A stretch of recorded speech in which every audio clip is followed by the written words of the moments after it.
centenario del Partito Comunista Cinese, al quale, come dicevo, poniamo grande attenzione, costituisca un elemento importante di riflessione per tutto il movimento comunista internazionale.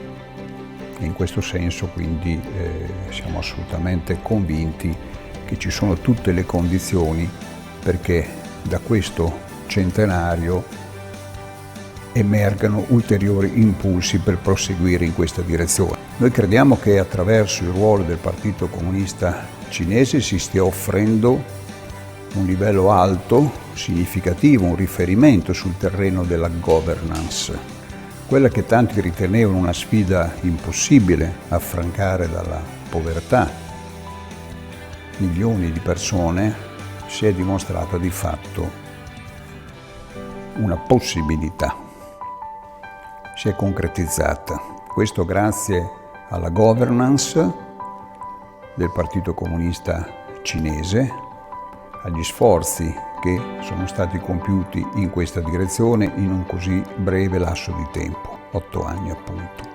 Cito ad esempio anche l'approccio che in tema di lotta alla povertà, di sviluppo dei paesi, la Cina ha ad esempio nei confronti del continente africano.